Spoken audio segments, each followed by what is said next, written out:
Hoje a gente está falando sobre complexo de castração. Como que você lida diante da sua impotência sobre diversas coisas? Pontuei aqui várias questões que acontecem, já aconteceram comigo. Vinha falando disso mais cedo, sobre criar o próprio inferno, e você chegou a citar um livro. Eu falei que tem um livro interessante na psicanálise que é O Inferno do Dever, né? Fala muito sobre neurose obsessiva e o quanto na obsessão a pessoa acaba criando um inferno para si mesma, né? E depois fica meio que pendurada no inferno que criou, né? A pessoa vai abrindo uma porrada de frente, a porrada de trabalho, daqui a pouco se perde naquilo ali, tem que cumprir. Mas foi ela que criou, né? Ela inventa o próprio inferno e depois reclama. Pô, mas caralho, a minha vida tá muito fodida, eu tenho muita coisa para fazer. Então, mas quem foi que inventou muita coisa para fazer? Né? Foi você mesmo que inventou muita coisa para fazer. E o que seria, assim, né? Óbvio que não é patologizar ninguém, mas até para quem está assistindo e tudo mais, assim, qual o tipo de pessoas se aproximariam do que é entendido enquanto neurose obsessiva? Neurose obsessiva é um tema amplo. Aliás, as estruturas clínicas, né? Você pega as básicas, né? Neurose, perversão e psicose. Né? No campo da neurose, você tem a neurose obsessiva, a neurose histérica. No campo da psicose, você vai ter a paranoide, a esquizofrenia, enfim. Esse é tema para mais de metro. Né? Neurose obsessiva tem uma série de caracterizações. Mas não é como você falou, mas não é patologia, entendeu? Não é uma doença, é uma estrutura clínica, é uma forma que o sujeito encontrou de se posicionar no mundo. Sim. Só que a maioria acaba levando esses termos assim como se fosse uma doença, sabe? Como se fosse um xingamento. Hoje mesmo eu conversava com isso à tarde com uma mulher que ela dizia para mim que não gosta do termo paranoia. Eu falei, mas por que tu não gosta do termo paranoia? Ela é Ah, paranoica, né? poderia Ainda ser bem que tu não paranoico falou o também, nome. né? Mas ela falou, não, porque paranoia me lembra sempre um local assim, de que gostam muito de acusar as mulheres, né? Quando a mulher tem um ciúme e tal, pô, tu é paranoica, isso aí, pô, tem nada a ver e tal. E aí eu entendi que ela estava falando sobre o machismo, né? Sobre o patriarcado, sobre como esses termos são usados, às vezes até para ofender, né? Para magoar. E aí ela logo engatou, falou, pô, como eu também não gosto de histérica, né? Porque esse termo ficou muito vinculado a um certo abuso, né? De falar, a mulher é tudo Sim. histérica, você é histérica, você está gritando aqui, você é histérica. Quando na verdade histeria não tem necessariamente a ver com grito, com A, pessoas a gritando. psicanálise ela vai esbarrar nisso a todo momento, né? De tipo, né, a histeria, a paranoia, ou simplesmente, né, o falo, né? Ou termos que no senso comum têm um significado, né? Tanto dentro das estruturas, né? Se você falar a pessoa de uma estrutura perversa, né? As pessoas já entendem de uma outra forma, ou então quando você fala psicose, né? A pessoa acha que é um psicopata que mata pessoas, né? E até em termos mais usuais, né? Desejo, libido, né? É porque também a psicanálise, num dado momento, no mundo ocidental, ela um certo vocabulário da psicanálise passou a fazer parte de uma cultura pop no mundo ocidental a partir de um certo momento, né? Esses termos se vulgarizaram e com isso ele ganhou também conotações bastante diversas, né? Psicose, por exemplo, teve um filme do Alfred Hitchcock, um filmaço, e que naquela cena da mulher no banheiro tomando banho e e o cara com aquela faca, né, psicose. E isso, claro, que isso colou no imaginário da população. Cara, psicótica é uma pessoa que entra com uma faca para matar uma mulher no banheiro tomando banho. Sim. E não tem porra nenhuma a ver com isso necessariamente. Assim, Sim. tem muita gente psicótica que seria incapaz de matar uma barata. Né? Não tem nada a ver. Mas isso vai ganhando, né? Na medida em que se tornam mais populares, né? Outras formas de interpretar vão sendo acrescentadas e não necessariamente tem a ver com aquilo que a psicanálise diz sobre aquele assunto. Né? Falo, por exemplo, todo mundo vai. A fala é piroca, é pênis, mas falo para a psicanálise não é pênis. Né? Fala é poder. Né? Que isso gera outra confusão, né? Associar o poder ao homem parece que está reforçando, né? Meio que a discrepância de uma sociedade falocêntrica e uma opressão em cima das... Tem muitos desentendimentos, né?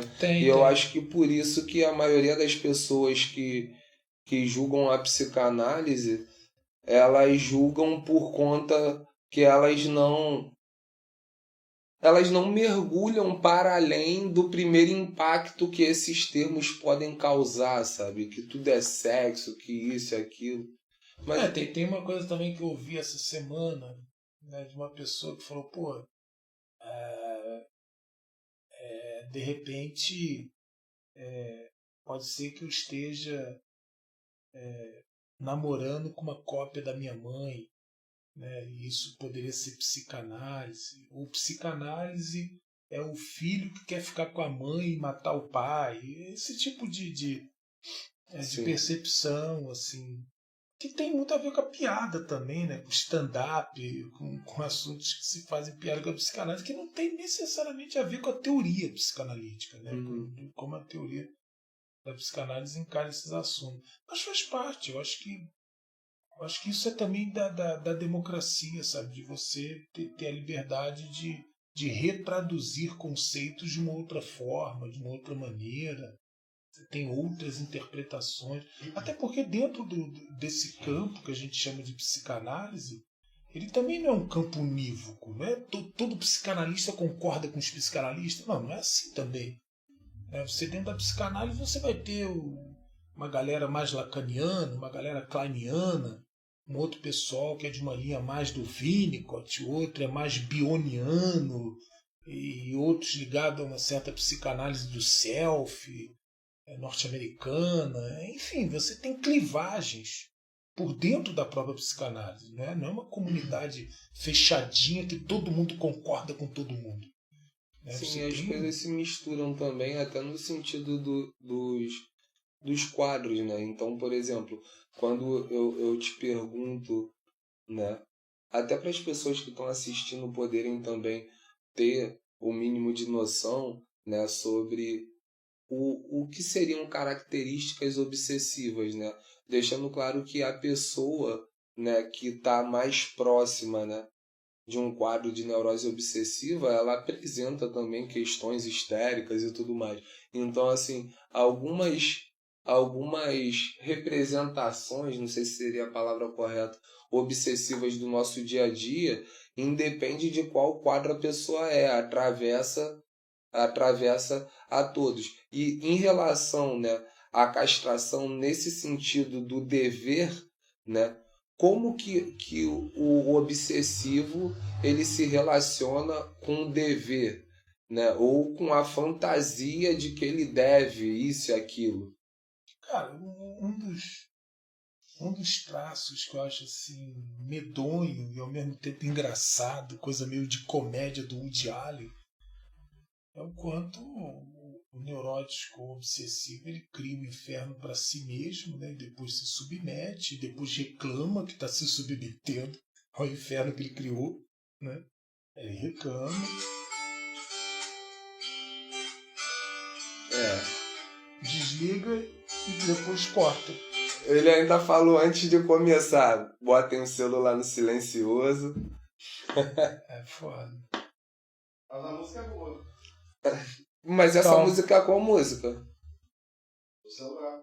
é uma violazinha. Ah, Mas um dos traços que eu acho assim medonho e às vezes divertido, como comédia de Woody Allen, é o neurótico obsessivo criar esses infernos para si mesmo e depois se submeter a eles, né? De que tem que cumprir o dever, tem que cumprir, né? De um cumprimento de um dever, o medo de falhar, o medo de furar, a tentativa de controlar o desejo, de controlar a vida, de controlar os horários, né? Que tudo tem que dar certo, tudo tem que encaixar, né? E a mania de querer ter a vida sob controle.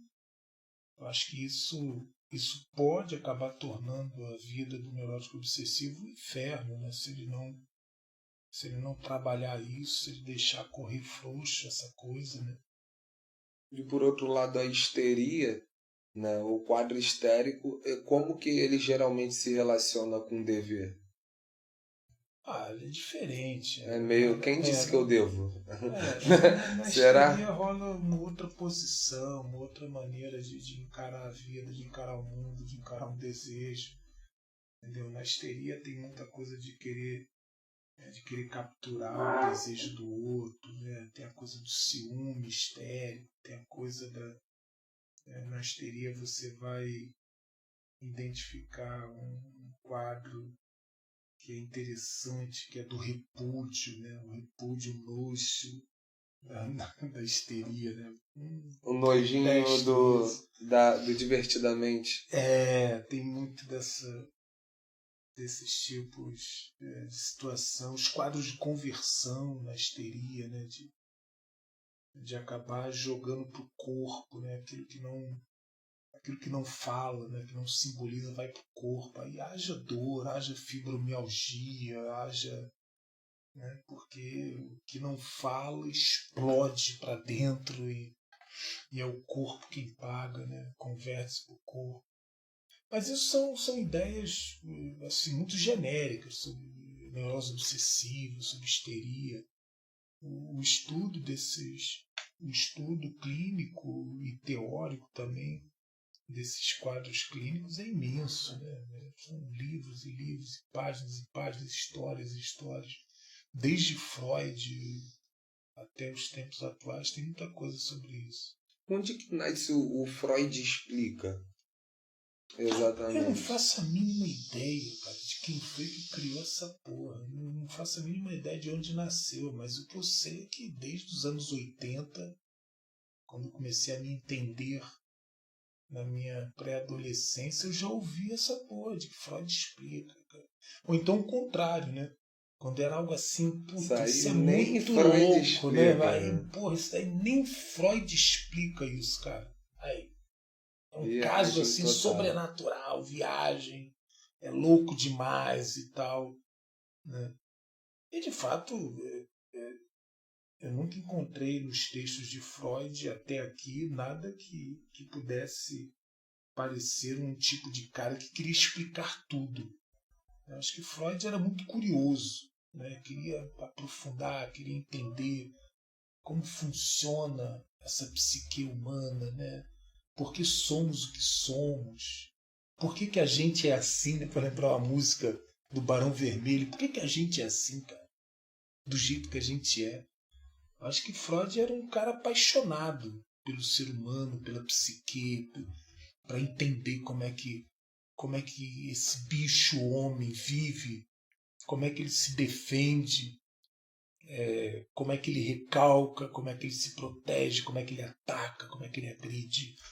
Como é que ele lida com a vida? Eu acho que tem a tendência das próprias pessoas, né, que de repente inventaram Freud explica, né, foram as mesmas pessoas no sentido assim de demasiadamente humano, né, para citar Nietzsche também no meio desse balaio, eu acho que fala mais de nós enquanto ser humanos, de querer respostas, né? Então acho que foram as mesmas pessoas que falam que o kardecismo explica tudo, por exemplo, né? Que também Freud não explica tudo, né? O kardecismo não explica tudo. A gente não tem explicação de tudo, aí a gente volta para o complexo de castração. Como lidar com isso? Eu acho que essa que é a grande questão. Eu ainda sofro muito. Eu ainda tenho muitas angústias. Hoje em dia... Quantas frentes de trabalho tu tem, Michel? Cara...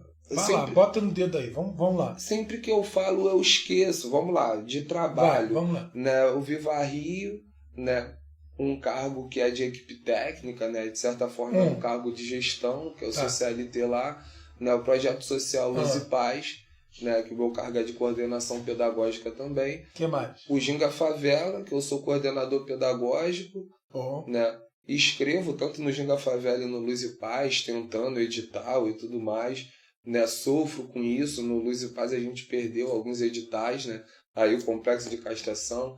Né? No Ginga Favela eu também sou professor, então dou aula para senhoras de mais de 50 anos de capoterapia no PPG, dou aula no Colégio Central. Capoterapia.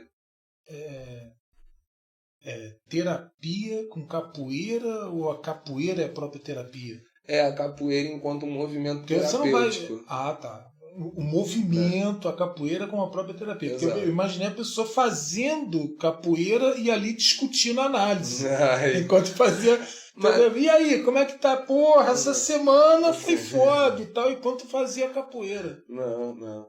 É o famoso, não é terapia, mas é terapêutico, né? Então a capoeira enquanto um movimento terapêutico, mas tem muito dessa pegada, né? Do estudo da psicanálise no sentido... O que mais que você faz? Vamos lá.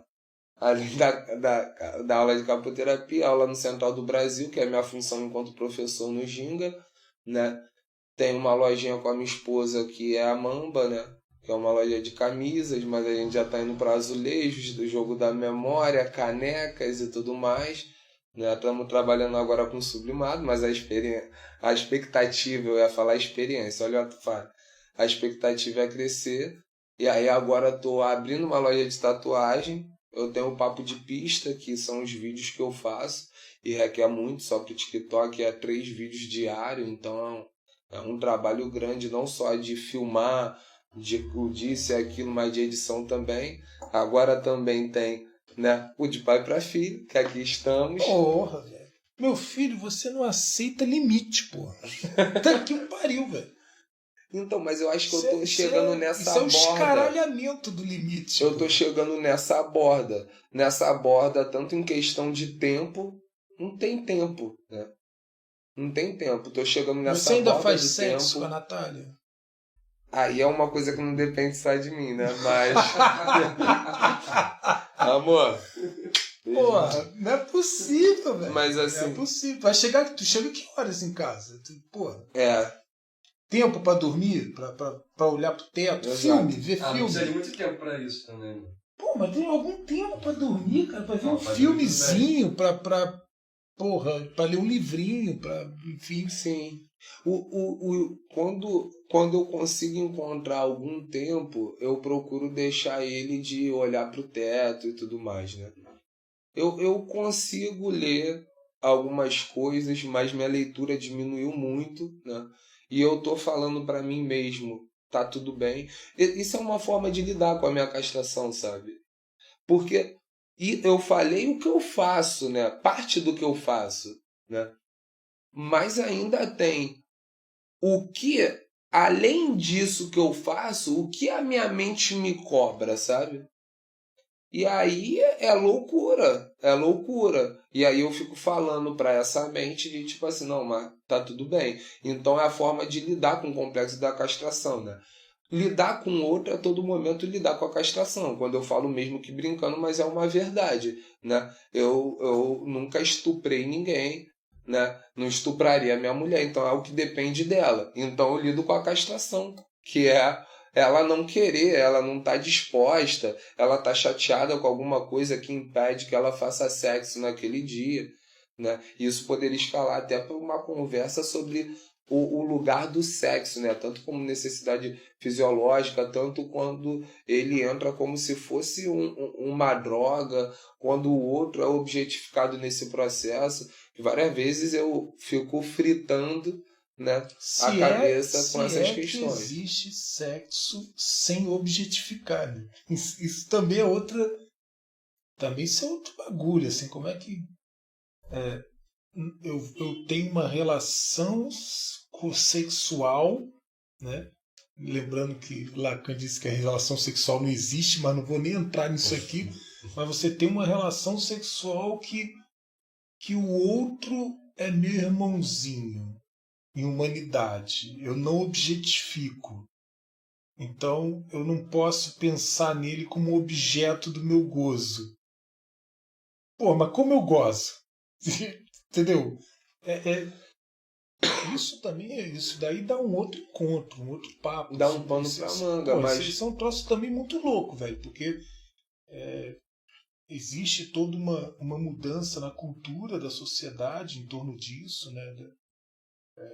Das demandas do movimento feminista, da comunidade LGBTQIA+, dos movimentos como Me Too e tal.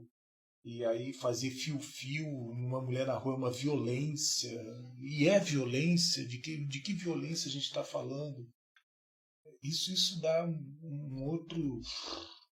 Não, com certeza, mas eu acho que essa noção de objetificação, eu acho que tá muito mais relacionada, né, a uma redução do outro enquanto apenas aquilo, sabe? Ah, sim, sim. Né?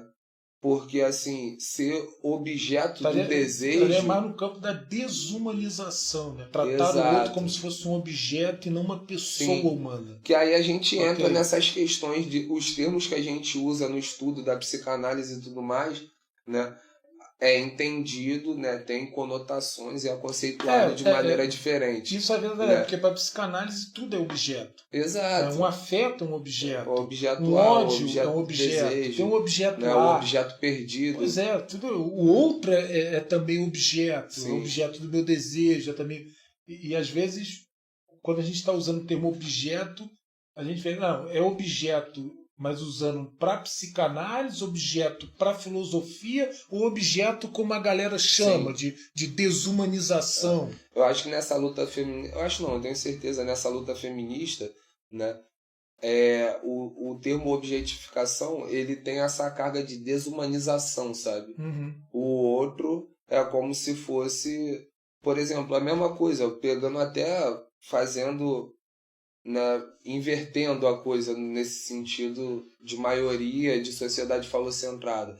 Pega uma mulher que ela tem ali, né, um sugador, né, de clitóris e tudo mais. Aquilo dali é um objeto, que tá, a hora que ela pega, ela vai ali e tal.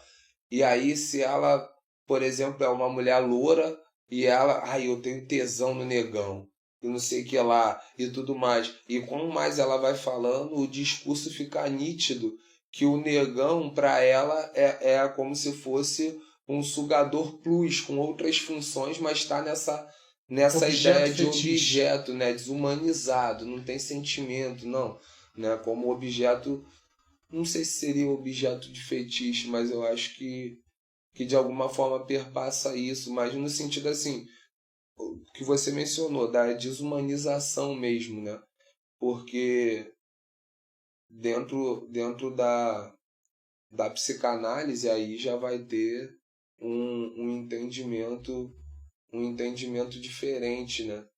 Um entendimento diferente, mais nesse campo de objeto do desejo, né? Mais de alvo da minha libido, né? E que envolve várias questões, que pode ser algo que virou objeto do desejo, mas está como objetificado no sentido de desumanizado, ou pode ser objeto do desejo, mas não de maneira desumanizada. Pelo contrário, no discurso você vê, tipo, por que eu gosto de tal pessoa? Cara, não sei, a forma dela conversar, a forma dela se colocar, admiro que é uma pessoa trabalhadora e tudo mais. Não, então é objeto do meu desejo, mas eu não estou objetificando no sentido de desumanizar, porque ela se torna objeto do meu desejo a partir até de muitos critérios que são critérios, né, que Aliás, ressaltam essa humanidade. De uma coisa que me chama a atenção. Uma das grandes dificuldades que a gente tem hoje em dia, não só de pai para filho, mas na própria sociedade civil, né, é a gente se entender na linguagem, né? Eu sei que o entendimento pleno é impossível. A linguagem é falha, né? A lógica da vida é não toda. Não existe todo, certo, né? Enfim, isso sempre vaza, bate em outros cantos, né? Mas ajuda muito se a gente procurasse ouvir o outro e perguntar: você está falando isso em que sentido? Porque às vezes eu acho que a gente discute muito, bate boca, briga de vizinho, quebra pau de família, porque às vezes a gente não está entendendo o que o outro está querendo dizer com aquilo ali. Porque uma determinada palavra para mim pode ser tranquila, para o outro não. Né? Pode bater em locais do outro que a coisa não é legal. Esses dias eu estava conversando com um amigo meu que eu tento me policiar, por exemplo, com a palavra gozo, que a gente usa muito em psicanálise, gozo. Mas dependendo do ambiente que eu estou, você sair e falar, pô, não sei o que, mas o cara tá gozando. Pô, isso pode soar assim, pô, que isso, cara? Que falta de respeito. Minha avó tá aqui. Olha aqui minha avó na sala e tal. Porque isso pode bater num lugar que não é necessariamente o que eu estou pensando quando eu estou usando a palavra gozo. Sim. Né? Então, assim, e por aí vai. A gente poderia dar uma cacetada de exemplos de discussões brabas, às vezes até dentro do casamento, né? Na relação conjugal, de que um diz uma palavra, o outro fala, porra, tu tá querendo dizer o que com isso? E já parte para uma discussão. Às vezes eu acho que nos ajudaria muito parar um pouco para falar, pô, deixa eu te ouvir melhor. O que você quer dizer com isso? Eu estou escutando que você está dizendo isso. É isso que você está dizendo? Eu estou escutando certo? O que você está me dizendo? Mas tem pessoas também que vão se incomodar com essa postura, né? Acho que pode ser chato, né? Ah, o cara é chatinho, a comunicação não violenta. Ele fica toda hora perguntando, e aí, quais são seus sentimentos? O que você quer dizer com isso que você está dizendo? Eu acho que esbarra nisso, mas também eu posso também tá falando isso porque geralmente quando eu faço isso, eu já tô achando, não aceitando a castração, eu tô achando que eu já sei tudo sobre o outro. A castração mesmo é uma coisa complicada fora da psicanálise lacaniana. Porque eu tô falando castração, o pessoal pode estar achando até que eu não tenho pau e tudo mais. A galera deve estar falando, caralho, ele tá falando de quê, gente? Foi o gato dele? Foi o cachorro que ele levou pro veterinário? Pois é, de novo a gente está num problema aqui de linguagem, porque aquilo que a psicanálise vai estar chamando de castração não é aquilo que talvez as pessoas possam pensar que seja castração. Entendeu? É uma outra parada. Sim. E aí, meu amor, pode entrar. Pode entrar, fica à vontade. Olha lá, os gatos todos já foram. Todo mundo apareceu na televisão, amiga. A gente vai aparecer no Bial. Não, mas não pode sair. Vai aparecer no Bial aí dentro mesmo. Se não dá problema. Obrigado, hein? Milk. Bolsas ricas de mamita. Tudo bem lá? Tranquilo. Vocês aí, tudo bem? Tá de boas. Esse mamita fazer um carinho. Mamita trouxe papai. Eu sei que acabou o papai. A mocinha tá falando que o pai dela é irresponsável. Eu não, pô. Eu falei que não ia dar tempo pra mim. O cara até chora sem comer. Tudo bem? Tô bom. Tudo isso. Igual. Olha. Tudo jóia. Ih, garoto! Você tá aí no Vai cantinho. no cantinho, de Tudo cantinho, de bem? cantinho. Não sai não, Jóia. Você. Gente, Tem gente até intocada. Mentira. Tem. É o Antônio, tá escondido ali, cara. É mesmo? É. Gente, o negócio tá sério. Tá sério. Mas eu lidar com pessoas, a convivência, viver com o outro, a todo momento você esbarra nisso, seja no campo da linguagem, né? Seja porque a vida ela é interdependente, né? Por exemplo, com a função da Mamba, a loja de camisas e tudo mais, sou eu e Natália, né? Aí o outro tem uma outra forma de fazer, ele tem um outro flow, ele tem um outro ritmo pra coisa. E aí você tem que se ajustar, sabe? Eu, até por estar muito em cargos, geralmente, de gestão e tudo mais, né? Tipo assim, aí eu me sinto nesse dever de ter que colocar a coisa pra andar. E muitas vezes eu me pego numa posição e me sinto nessa posição muito a partir do que eu sinto e vejo no outro de um cara chato, tá entendendo? Me sinto no dever. Sim. Mas, por exemplo, se você tá... vamos supor, você é um motorista de um ônibus. E aí tem um trajeto. Tem um trajeto que é Rio de Janeiro, Minas Gerais, né?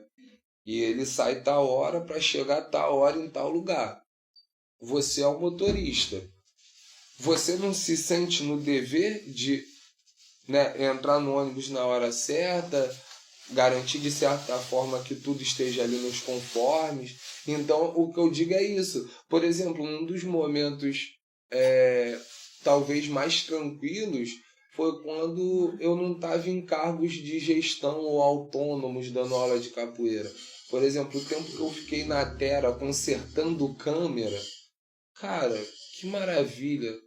Nunca escrevi tanta música, eu não falei, né? Mas é algo regular, né? A questão da escrita, livros, né? Música, é algo que eu me cobro, né? Inclusive, nesse domingo, eu vou estar lançando a primeira faixa, né?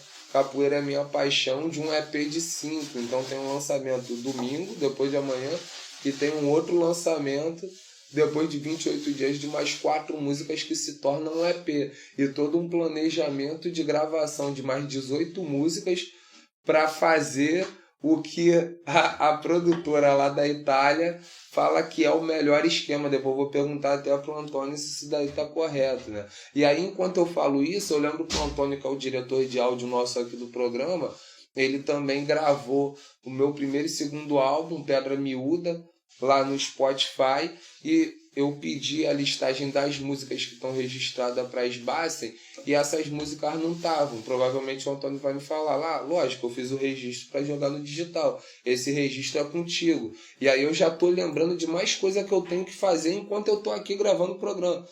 É uma loucura tremenda, né? E eu tô falando que eu tô aprendendo a lidar um pouco melhor com isso. Talvez não, talvez eu só tô me emburacando mais. Certamente você goza com isso. Claro que eu gozo com isso, né? Mas eu acho que o gozo em si, né, para o senso comum, né, o ejacular, o gozo em si ele já é muito rápido, né?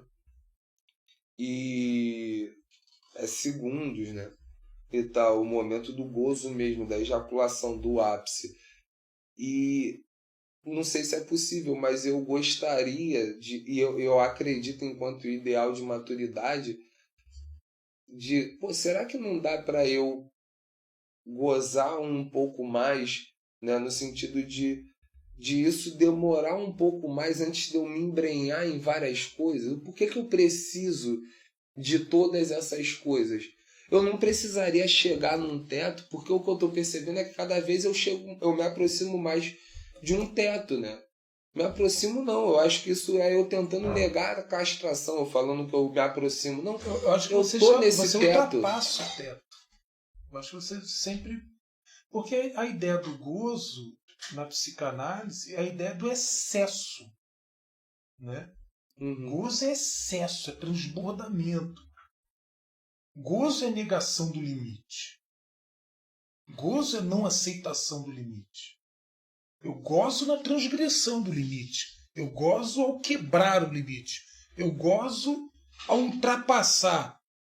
3 empregos é muito? Não. 4 é muito? Não, 4 é muito. Então vou ter 6 empregos. Aí eu gozei, pô. Eu ultrapassei a porra de qualquer limite razoável. Eu extrapolei, eu fui ao teto, eu quebrei. Né? Além do gozo tem um elemento compulsivo no gozo, né? Um mais, que vai, caralho, chega, Sim. não tá bom? 6 projetos, aí é o 7º. Aí, porra, um amigo meu, cara, que é irmãozão, chamou 8º projeto. Aí, não, mas agora tem um CD ali que, pô, não, isso aí é um 9º projeto, é mais de gozar, mais de gozar, mais de gozar, mais de gozar. Né? A castração seria a aceitação do limite, né? Seria a ideia de que as coisas têm limite e de que eu sou um ser limitado. Eu sou humano, porra. Eu escangalho, eu tenho limite. Porra, não tem como. Tô cansado, quero dormir, não tô a fim de fazer. Hoje eu não vou gravar porra de programa nenhum. Tem limite, né? Que é gostoso também quando que é gostoso chutar o balde nesse sentido, né? Pô. E falo muito desse lugar da pessoa que faz e inventa mais e mais um pouco e aí raros momentos, porque tem um gozo de dar conta de tudo, né? Também é uma fantasia, né? Sim, porque é uma fantasia, porque especialmente com o obsessivo, quando ele olha no final do dia, que ele vê assim, tinha 28 compromissos na sexta-feira, e aí ele chega no final do dia, assim, à noite ele vai, fiz. Quando ele risca o 28º, puta que pariu. A cerveja abre até sozinha. Pá! A cerveja já pula aberta, ele se sente assim, o falo cósmico, sabe? O todo-poderoso. Porra, 20. Filho, o dia redondo, cumpri com o meu dever. Tudo, né? Isso, claro, falou exatamente. Tem um gozo da onipotência, né?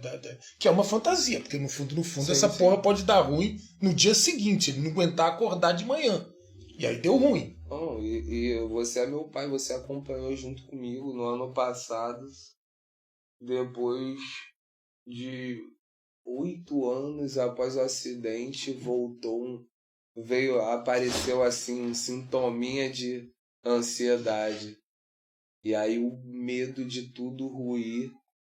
E foi um momento que eu consegui dizer... Não sei se eu consegui, porque eu não sei se nos momentos de fragilidade pode-se dizer que... Aí, nesse momento, eu consegui dizer não. Porque era quase como se eu não tivesse a opção de dizer sim. Sim, porque, porra, na fragilidade... Porra... Você não tem opção de dizer não. A vida te tomba. Aí, pô, a pessoa diz não porque, sei lá, porque a moto cai no chão. Se cai no chão, porra, aí não tem como mais andar de moto. É algo que é diferente de uma resposta humana, consciente, de você... Não me aconteceu nada, mas eu estou dizendo não para isso aqui. Nada me aconteceu. Eu estou concluindo e acho melhor dizer não. Que é diferente de quando as coisas dão uma merda do cacete, aí eu digo não. Mas digo não porque, porra, a merda veio da minha jugular. Pô, eu tive que dizer, não tinha... Tava meio que encurralado pela vida mesmo, né? Pela própria dinâmica da vida. Mas você falou que não é fácil lidar com a castração. E nesse ponto eu concordo contigo pra cacete. Não é fácil lidar com essa coisa de que nós somos limitados, nós não somos perfeitos, nós falhamos, nós não somos tão coerentes como a gente imagina. A gente tem furo, a gente tem incoerência. Não, a gente mente. Entendeu? Esse... A gente mente pra nós, não é só pros outros. A gente mente pra nós. Às vezes a gente se engana. E a gente quer se enganar também. Não, a todo momento. Inclusive, muito se fala, né, no senso comum de, tipo assim, não, porra, sinceridade. Eu verdade. Independente do que seja, a verdade é o que é isso, é aquilo. Só que as pessoas não percebem que, na verdade, a gente busca a todo momento doses e mais doses de mentira, de engano, até para sobreviver, né? Enfim, complexo de castração é algo que é realmente A complexo. verdade dói pra caralho. A verdade é um troço que, porra. E a castração é a verdade, né? Eu acho que sim. Eu acho que a castração é uma das verdades. Eu acho que é uma das Você verdades não é que se onipotente, né? Sim, sim. É uma verdade que toda hora te atravessa. E aí a gente precisa de mentiras, né, de fantasias para lidar com essa castração. Muitas pessoas, por exemplo, gostariam que esse programa continuasse, mas o programa também tem que acabar, né? Pois é, e ao acabar, ele aponta pra falta. Só Porque a pessoa fica olhando e fala, pô, mas faltou falar nisso, pô, mas faltou falar não sei o quê, pô, mas ali, porra, ali o Márcio poderia ter dito, ali o Michel falou uma parada, pô, naquela parada ali que falou de histeria, poderia ter dito também. sim, Mas falta, porque somos seres faltantes. isso. É isso. E se você gozou com esse episódio, saiba que fica tranquilo que vão ter outros para você gozar mais um pouco. Vão ter outros. Mas assim. Ou não, Ou não também, porque às vezes a castração da vida vem. Se eu sair daqui e empacotar, bater de moto, Deus me livre. Pois é, que o programa também não seja um inferno do dever, entendeu? Ele acontece. Quando acontece? Não sei, ele acontece, ele vai acontecendo. E a gente vai gravando e vamos vendo qual é. Às vezes eu fico pensando, tem que ser muito doido para estar assistindo uma porra dessa, né? Mas ao mesmo tempo, eu também me vejo, por outro lado, como espectador. Como eu curto, às vezes, ver um pouco da bobagem alheia, né? Coisas como não me importa, sabe? Umas paradas assim que eu acho que, sei lá, eu acho que me relaxa um pouco, entendeu? A vida é dura pra cacete, entendeu? A correria e tal. Eu acho que parar um pouco pra ver um bate-papo, mesmo que tenha coisas ali meio nada a ver com nada a ver, Sim. mas eu acho Eu acho que bate-papo até tá numa escala, entre aspas, mais nobre, no sentido assim, eu acho que às vezes a nossa mente ela precisa de alguém. Olha pra cá, sabe, qualquer palhaçadinha pra tirar a gente da fritação, do ai caramba, eu devo isso, ou caramba, tendo que lidar com a angústia da impotência por conta de se sentir castrado, porque eu gostaria de ajudar a um familiar meu e tudo mais, e não consigo. Aliás, de impotência, a gente poderia conversar uma vez, algum momento sobre isso, né? Essa coisa do macho alfa, do não falha. Tem uma epidemia também de uso de azulzinho, por moleque novo pra cacete. Com Conversar essa porra certeza. aí Com certeza. E além do que eu não sei, eu realmente não sei, gente, não é porque eu tô na frente das câmeras, não. Eu não sei se Tadalafila é azul, o azulzinho tá mais associado ao Viagra, né? Mas enfim. Cara, eu sou de um tempo que falavam em azulzinho, mas já tem outros nomes também. Por causa do Viagra. Mas porque azulzinho era por causa do Viagra. o Né? mais famoso Eu hoje acho em dia que é o foi o primeirão, Tadala, né? é música, Tadala de 20, Tadala não sei o que lá, né? Tadala é Ó, a gente vai voltar a falar de gozo, de excesso, de impotência, transbordamento. de E castração. de impotência, de castração. Então é isso. Então é isso. Aguardem aí.